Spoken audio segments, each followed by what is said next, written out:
Blender has the texture paint tools, and we're just going to talk about the brushes and the texture paint tools.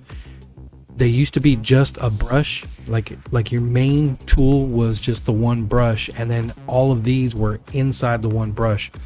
But now we're dealing with separate tools. So here I'm just showing you that the texture has now just the one texture, and as we're painting, it's being occluded by the geometry. So I'm kind of trying to show you what's going on, why it's occluding. If I draw it out for you, you'll see that the brush stroke is being projected from wherever we're at. So the relationship to the size of our circle is then increased further back we are, the bigger of an area we're trying to paint. So that's why we're getting the width that we were having.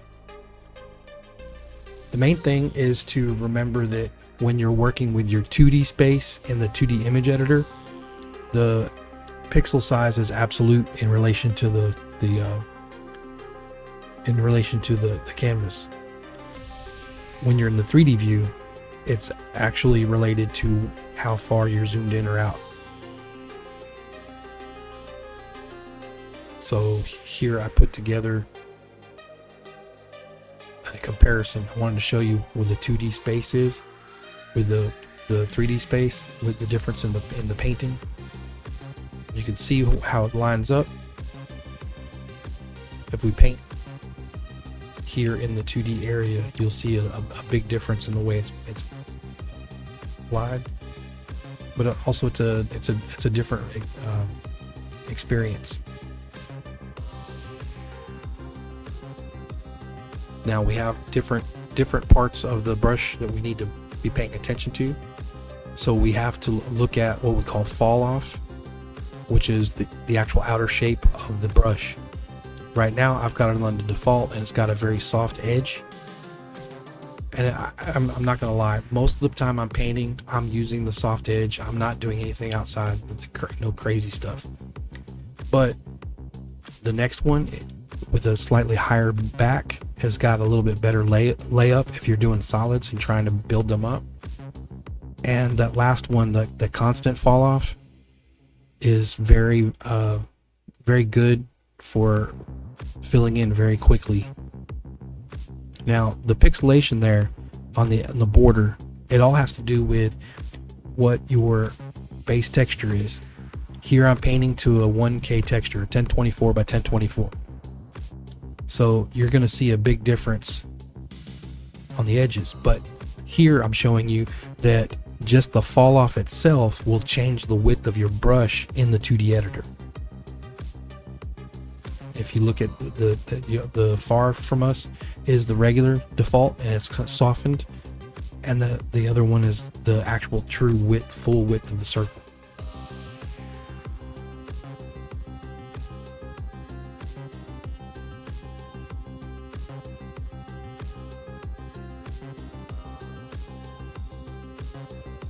I think I'm trying to come up with a texture, and we're going to do a stencil. So I want to show you the difference with painting there versus painting in the 3D editor, the 2D editor. Sorry, actually looks like what we're doing is showing you if you use a white brush with the stencil, you're going to get exactly the pixels as they are. Now if you do it again and you use a color, it's going to be almost like the color of your brush is multiplied against the stencil image.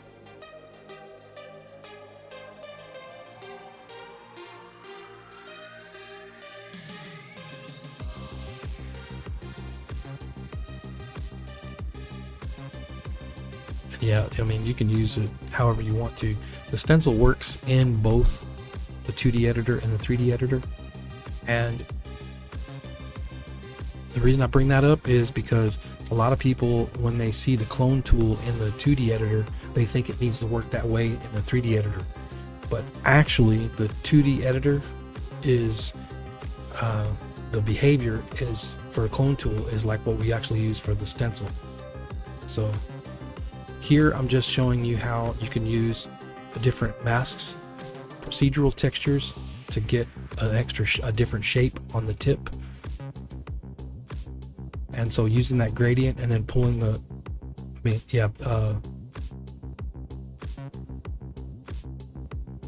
using that and then changing the color ramp and then changing the type of gradient will get us different shapes.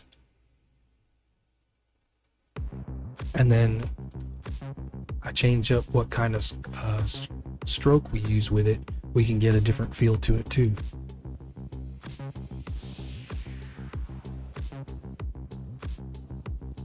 It actually pays to experiment with different stroke types before you abandon a texture, because a lot of times you might find something that tickles your fancy or seems like it will apply somewhere. Now we can, without changing the color ramp, we only get one thing, but if we change that value there, now we have like getting a really strong 80s vibe. And now with this stroke type, it's putting it down so much it almost looks like it's layering out pieces into a fan.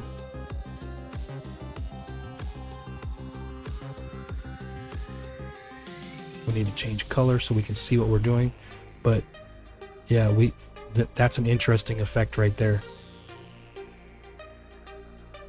And this is just a procedural texture. There's nothing fancy here. This has always been there, and if you're painting and you're looking for a way to find something inspirational, sometimes all you got to do is just dig in and start messing with the procedural textures on your brush mask. I would always suggest the brush mask first, because it's clean. It's a black and white image or black and white texture, and it allows your full color from your brush to come through. And if you use a brush that is using the texture, that black is going to come into your brush tip and it's going to multiply with the color of your brush. So if you're really liking pure strong colors, or maybe if you're just wanting to use an unadulterated image texture as your brush tip, then I would use your procedurals in your brush mask. I think I'm going to try a mix of things here. So I'm going to try to cut the mask. Sorry, I'm going to cut the brush with the mask. So here I'm going to be using the one that we were using before with the lines from the wood, and then I'm going to cut it with the Musgrave. And so it should, well, I've got to use some colors you can see. There you go. Now we get some broken lines instead of repeated straight lines. This actually kind of almost gives you a hash look. So if I change what kind of mode I'm doing for the mapping, or if I change it up to random rake, and yeah, it starts to look a lot like ink work. And that like I said, that's very quick, because you got a procedural texture as a brush and a procedural texture as a mask, and that's all you're doing. So you're not it's not heavy. You don't have a large image that you're trying to use.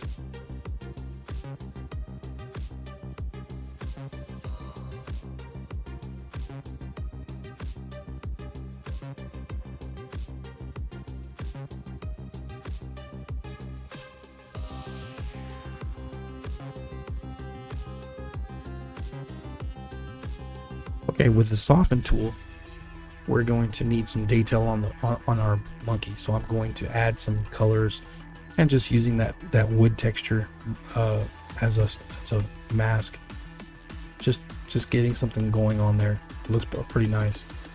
Then we come to our soften tool. Now here's where we're going to have to look at the options.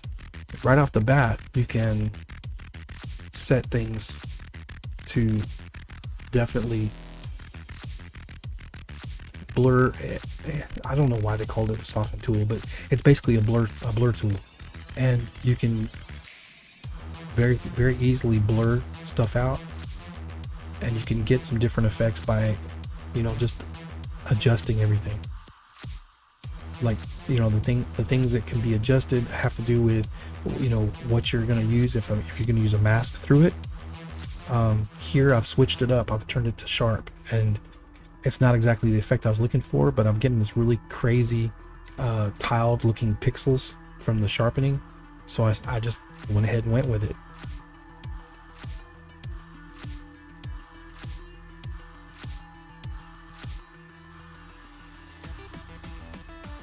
Once we get enough on there, then I'm going to go back and start messing around with actually using blurring that.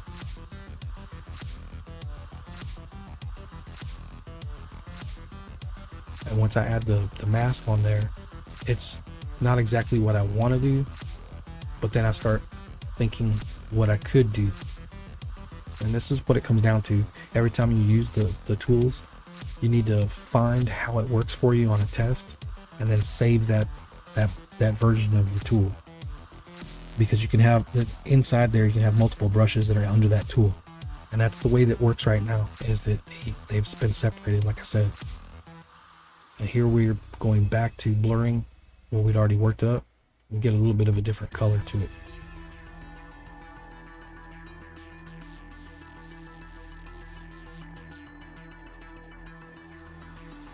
Once we got that pretty much figured out, here all I'm doing is experimenting with different ways to use the stroke types, which I think we can go on to the next tool.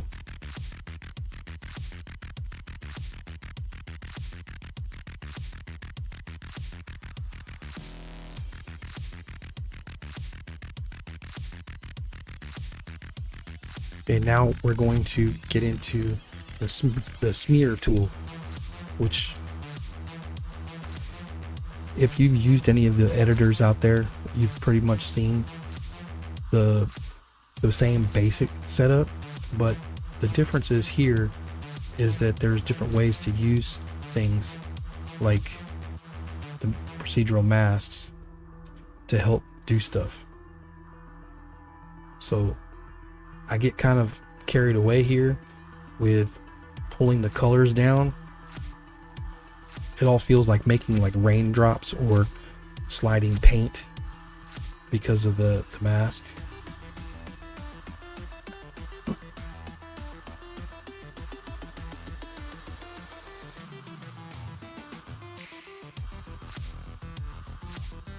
And then I'd experiment with doing the lines.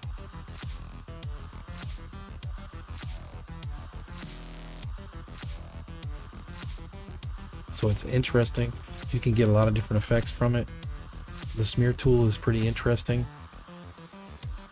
Like I said, it does get addicting because you can make different effects.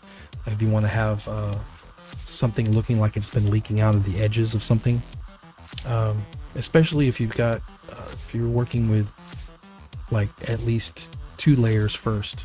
So you might have your color layer, diffuse layer for like a barrel, a box, and then have a transparent layer that you paint the colors into for your dirt and grime, and then then that's where the smear tool would come in handy, because you can pull those pixels down and have them, say, multiplied in mixing against the base color without losing the position of your base color, so that way it would look like something's actually leaking out of a canister.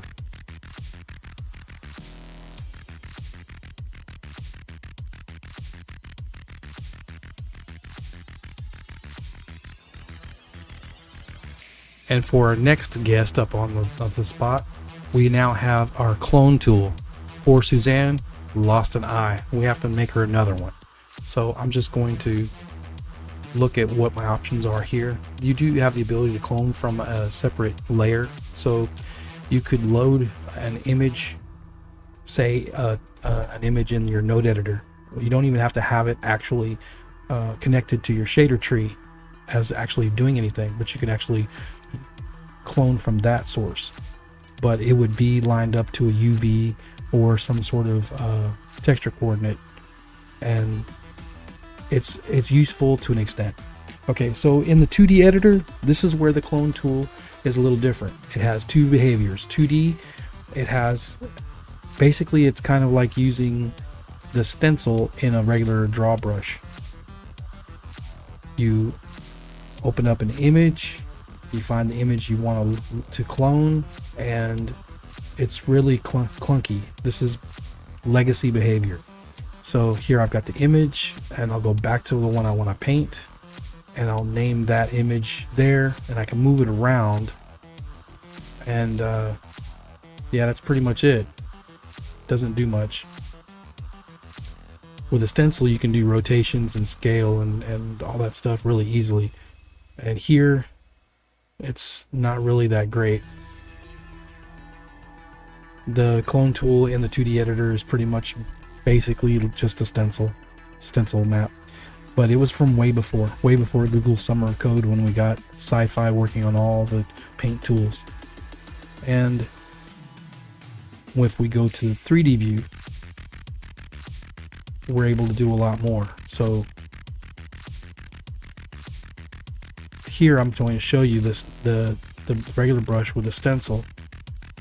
I can scale it up and rotate it and do all this stuff, and it's so much easier to work with. Yeah, I forgot to change the color.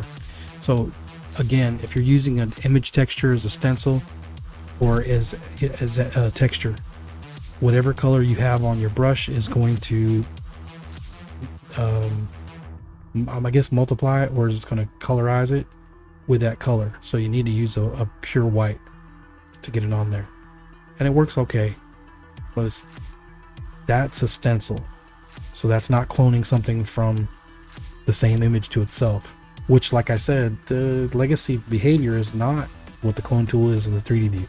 The 3D view is a classic where you put your cursor, and then the tool copies from that spot.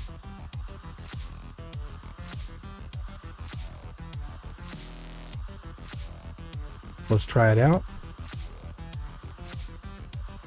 Just making sure all my settings are correct. When I go to edit mode, I'm going to try to snap my cursor to the center of the eye over there. So that'll be my starting point. The only problem is trying to get lined up correctly again when I go to paint mode. So if I pick up my dab again, the whole clone stroke starts again.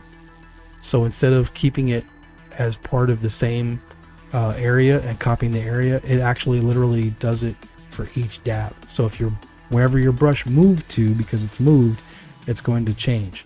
So it might be a matter that it might be better to use a different kind of stroke. Like there, I used the anchored. That was the anchored stroke, and it works okay. So anyway, that's basically what your clone is. Moving on.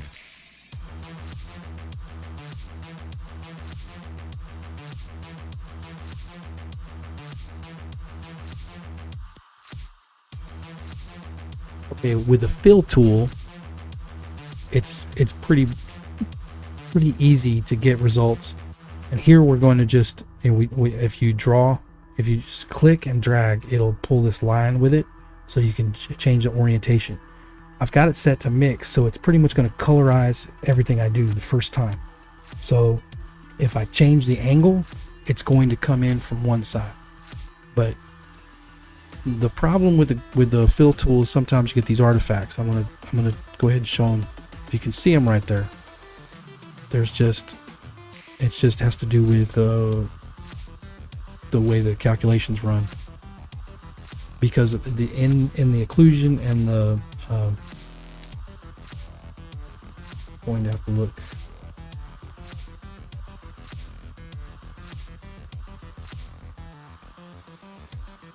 Yeah, the occlusion and the back face culling. if you've got that off, it'll be a lot easier because it'll go right through the object, all the way through. Now, you can get different kinds of gradients, and here would be very, very useful if you're trying to make a stencil between two things. So you can imagine you can do some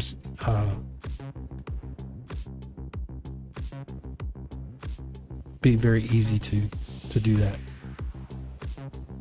Just imagine he's been dipped in chocolate. I don't know, however you want to do it, but if you go back to linear, then you get that. And you can get more effects by setting it to multiply, so that all of the color multiplies over each other, so you get these different combinations of gradients. And it's, again, we start to get some problems with something. I have to turn on the back face again, because the smear tool's not, or the software tool's not going to work if it's trying to go to the other side. But there's a couple other things we can do with this.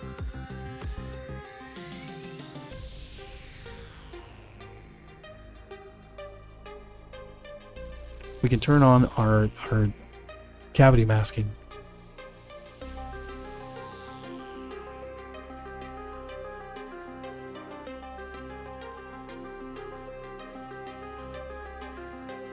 And once we do the cavity masking, you start seeing where that regular curve, the default will leave the darker colors in those little, almost like ambient occlusion. You can colorize over the top. You can play with the curve. With the fill tool, you can make all kinds of effects with the colors. Okay, the fill tool has got different uses. In the 3D view, we just showed you how you can fill in with the cavity masking, and you can play games with how you put it in there and multiply it and stuff. But there's a little thing called threshold in the 2D editor.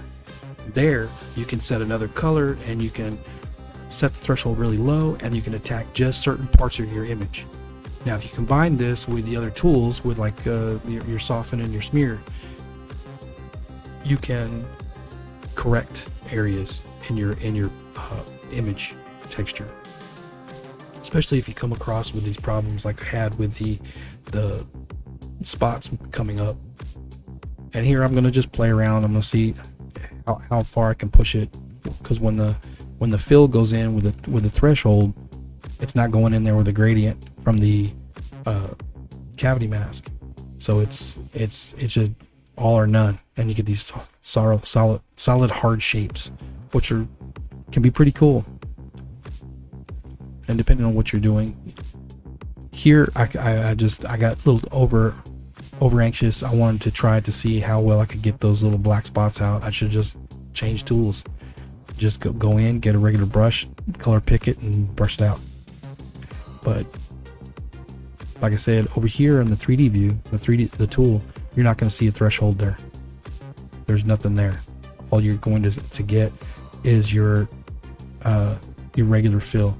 To the 2D view, the 2D image editor, you've got the threshold. And if you use both of them very well, you can make a lot of stuff happen. That's why I've actually got the 2D pop-up in my 3D space when I'm painting in 3D space, so I can bring up the current or active image slot and do these kind of functions with the fill tool, and it's fun.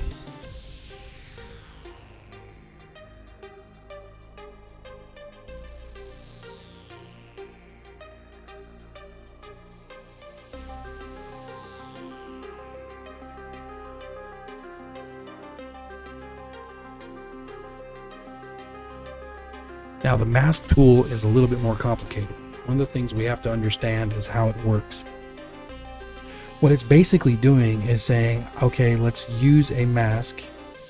So here I've got to set my initial texture in there, and I want you to see in the material there's only the one image.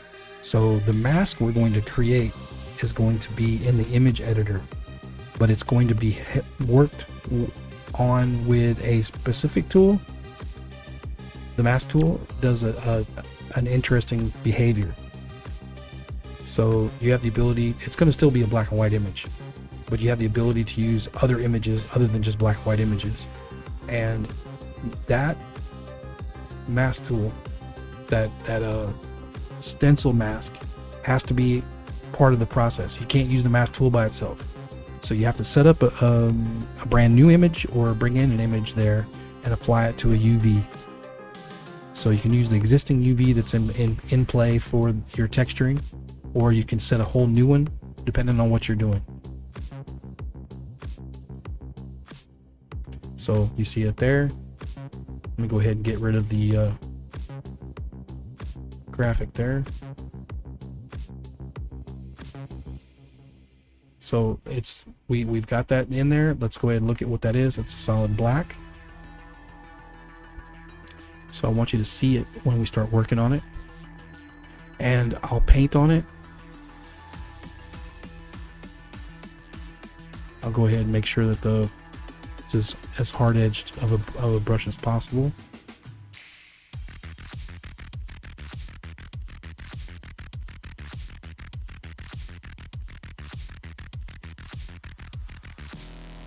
So we'll try on the normal set. I go to brush it. You can see it on the image, but you can't see it there because we need to change the way we're looking at it. So we have to go to a solid view, and then to see it properly, I want to change the color of it, and I want to go to a studio. I need to figure out a better lighting system for myself, but that's close enough for what we need so we can see our work. And so you can see how it's projecting through because of what we did with the normal. Now if we do it again, it's a little bit better, so we'll just leave that there. So this pink represents that area where we're painting with white. Now the crazy part is, if you just hit this button, it flips in the viewport from the mask tool. It flips which part is masked and which part is not. It's like an inversion. And it's an inversion of that black and white image. But you see the image hasn't changed. It's just how Blender is working with it. This can be very, very powerful because depending on what you want to do, this can act like a layer mask for painting without actually having to commit putting images into your node tree. So once you get done painting, you don't have to worry about cleaning up or trying to bake down or comp down these masks between each other if you're going to be doing this. So I'm going to go ahead and just add a procedural image to my brush and a color, and we're just gonna get something going where I can paint in that area and we have something you can see.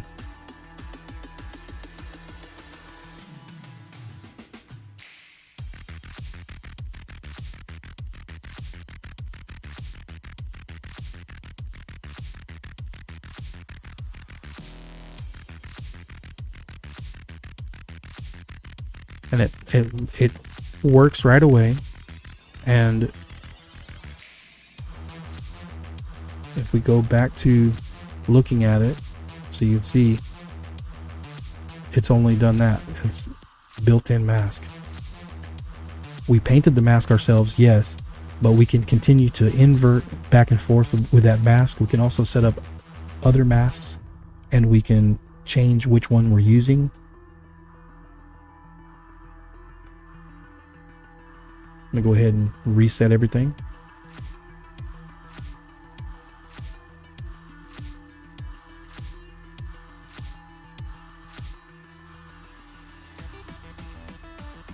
Now what I want to try is a separate UV from another one.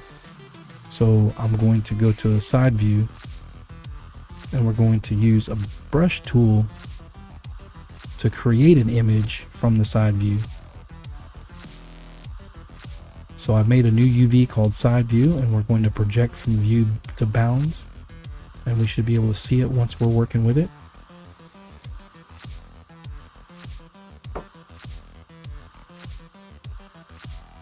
Okay, we got to go to our brush, and I'm going to have to change everything back. I'm going to have to set it up to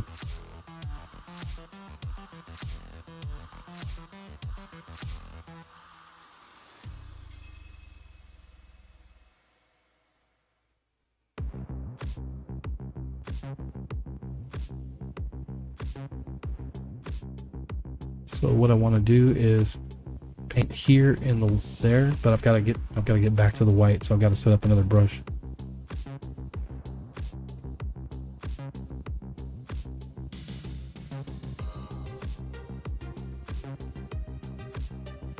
So I'm going to go ahead and just cheat. I'm going to use the tool area here to work because I'm really trying to get away from losing these windows.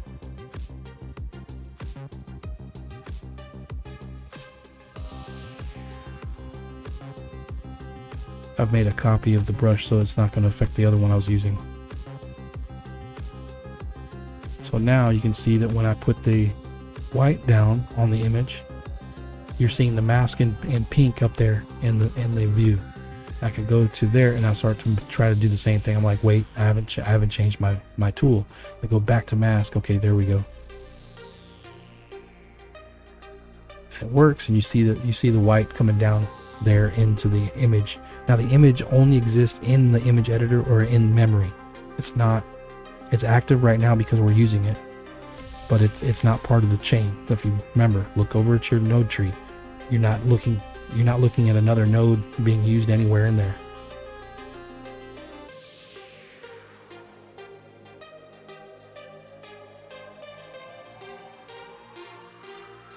So I'm going to try to make some sharper edges.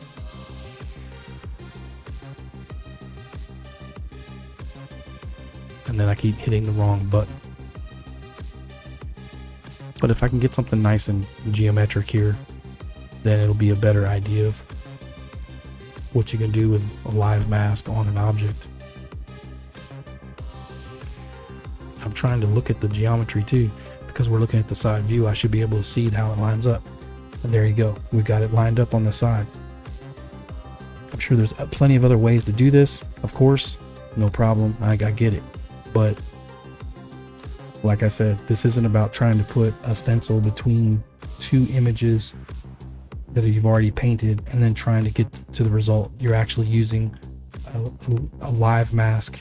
Now, one of the things I didn't point out was when setting these images for your masks, go ahead and go through the process of using a much higher resolution image. You're not stuck to the size that you started with your texture. Your texture can be 1K, but you can use 2 or even 4K for your texture on your mask. That way, when your mask edges are there, you can make them very, very sharp, very clear. And one of the other things too, like I said, we can use anything we want. So I'm going to grab an image from, I'm not sure which one, but I'm thinking 1920 1080 or something. And when we open that image up, it's already showing the mask levels. So there we go. It's set up to the side view, so it's wrapping around. I think it's wrapped around. Yeah. It's not ideal. It's I didn't plan for this, but I just wanted to show you really quick. Okay, guys, go out there and use that texture paint. Get into it. Just remember, you have all the pixels you want as long as you put them underneath your brush. Have a good one. Have fun. Keep on blending.